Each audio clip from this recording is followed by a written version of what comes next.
Alegrai-vos no Senhor, eu repito, alegrai-vos no Senhor. Olá, caríssimo, paz e bem. Sou missionário católico deficiente visual em Viana. Estamos aqui para meditar o Evangelho do dia. Jesus falou: tomai cuidado com os fermentos dos fariseus.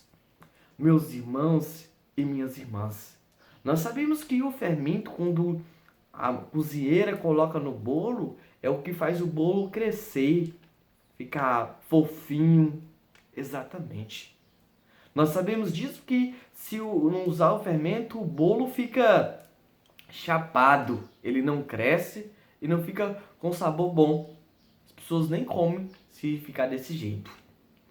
Meus irmãos e minhas irmãs, você percebe que o fermento atribui tanto a beleza do bolo, também atribui o sabor do bolo. E nós precisamos hoje observar isso para a nossa vida. Como é que você está sendo na tua comunidade? Como é que você está sendo inserido? E como é que você está sendo engajado na tua paróquia? Dentro da igreja comunitária.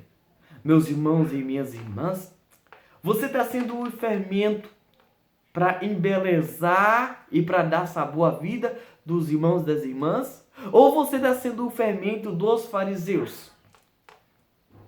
Irmãos, irmãs, Jesus é bem claro quando ele reunia entre os seus discípulos e ele ensinava, catequizava e ele dava direção aos irmãos e irmãs como deveria viver a sua vida.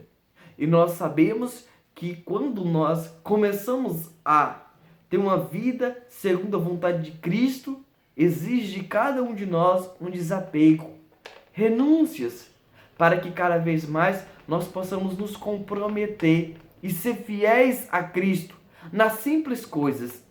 Mas esses passos concretos, cada um de nós precisamos viver. Muitos dizem assim: eu nasci assim, vou morrer assim. Mentira!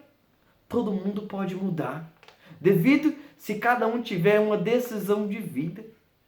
O povo costuma dizer: pau que nasce torto nunca se direito. É mentira também, porque quem quer vai, quem não quer manda.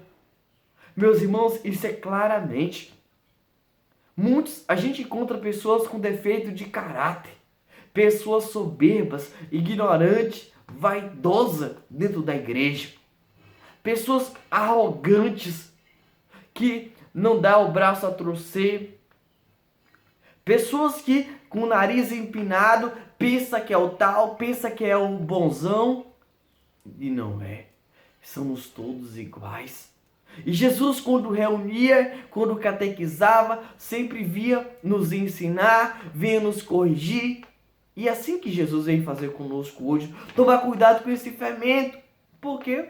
Porque esse fermento, meus irmãos, vem destruir aquilo que poderia unir, vem separar aquilo que poderia agregar, juntar pessoas. Por quê? Porque esse fermento dentro de nós, o que ele vai acontecer? Quando a pessoa é soberba, ela não aceita opinião, ela não aceita sugestão, ela não aceita crítica construtiva, ela só quer fazer do jeito dela. Imagine só se estiver ornamentando a igreja para a Santa Missa, para uma missa solene, para um novenário, para um trezenário, eu não sei. Mas ela olhou e falou assim: não, tem que ser desse jeito. Aí o padre fala: não, faz desse jeito, fica mais bonito. Aí chega o outro: faz desse jeito. Ela: não, é desse jeito. Aí ela briga com o padre, ela briga com o ministro, ela briga com a secretária. E assim vai. Por quê? Ela não tem a humildade de aceitar a opinião do outro, de aceitar a sugestão do sacerdote. E é assim que nós devemos aprender. Viver em comunidade, todos nunca pensam igual, mas podemos chegar em um diálogo, chegar em um consenso. E aí que é o belo de nós, meus irmãos e de minhas irmãs. O belo que nós precisamos, cada um de nós, viver dentro da nossa casa. dentro da nossa paróquia, diocese. Meus irmãos e minhas irmãs, esse fermento da soberba dos fariseus, meus irmãos e minhas irmãs, eles achavam, porque eles conheciam o livro de Torá, que eles eram os mais sábios. E eles esqueceram da justiça e do amor de Deus. O que adianta você saber do livro de Torá e você não exercer? Muitas das vezes, eles queriam cumprir os preceitos. Eles queriam estar nas praças públicas, orando em voz alta e dizer, eu oro. Para quê? Para apontar no dedo do outro irmão, da outra irmã, e dizer, você está em pecado. Meus irmãos e minhas irmãs, isso é sério. Sabe por quê? Porque eles tinham um tom de soberba dentro deles, eles achavam que é o melhor, e os outros são pior. E aí que nós enganamos, porque a oração, as penitências, jejum, não faz ninguém melhor. Não.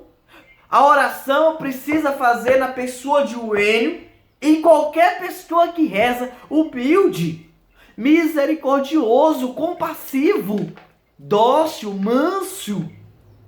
Mas só que eles não. Eles observavam que, como era no Antigo Testamento, que deveria guardar o sábado, que deveria lavar a mão antes de comer, se saísse deveria tomar banho. Eles observavam tudo isso. Nós devemos observar o decálogo, sim, colocar em prática, sim, mas o que Jesus disse?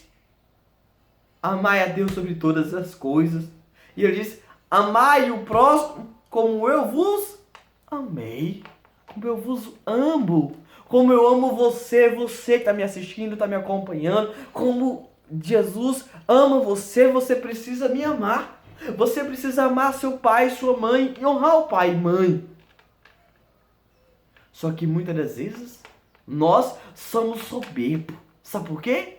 Quando alguém me fere, eu dou um exemplo claro. Se eu ferir você, você não vai querer estar mais perto de mim. Nós estamos tão soberbos, sabe? Tão soberbo.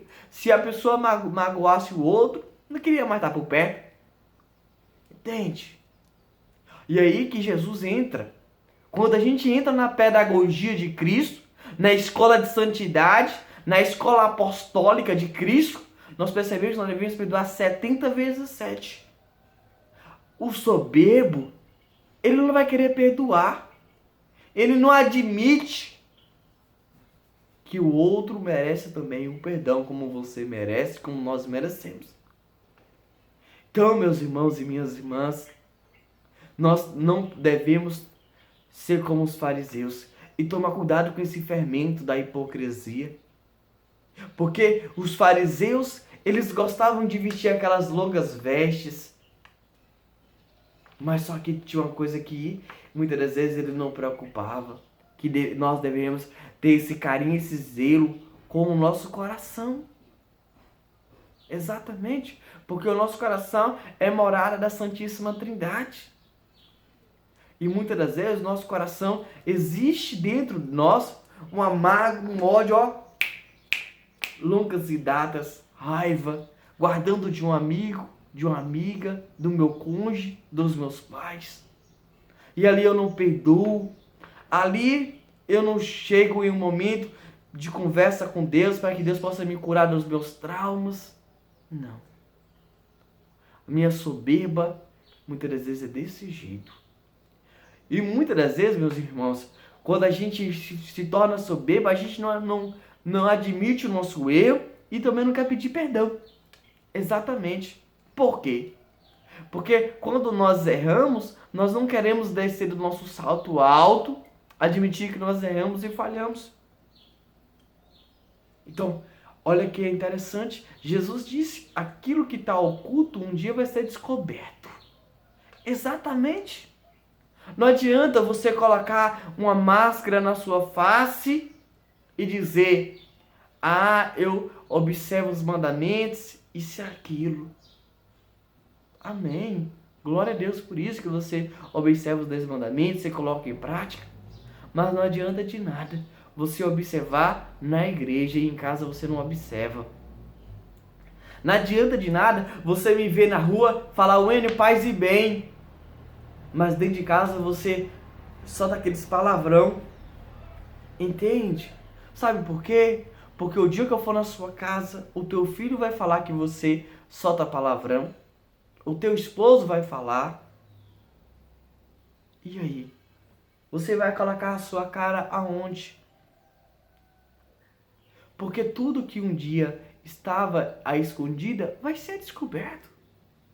Queira ou não, dure um dia ou 1000 anos ou não, não importa, mas vai ser descoberto. E nós precisamos, cada um de nós, especialmente o Enio aqui, ó, o Enio, ter uma vida autêntica na presença de Cristo e saber, meus irmãos, nós precisamos sempre lembrar. Alguém olha para mim, exatamente. Alguém olha para você, sim. Alguém olha para suas boas atitudes pelas suas más atitudes. E infelizmente, você sabe disso, eu tenho consciência disso, que quando a gente faz boas obras, o povo não fala, o povo não reconhece. Mas o dia que eu caio, a pessoa vai, pá, na hora fala. O dia que eu cometo um erro, um defeito, o povo vai e fala. Então, meus irmãos, tome cuidado com esse fermento, porque você acha que ninguém está vendo, mas um dia ele vai se tornar descoberto. Se você ainda não é inscrito no meu canal, se inscreva, ative o sininho, deixe o like e compartilhe esse vídeo no máximo de pessoas que você puder. Muito obrigado, meu irmão, minha irmã. Deus abençoe. Salve Maria Imaculada.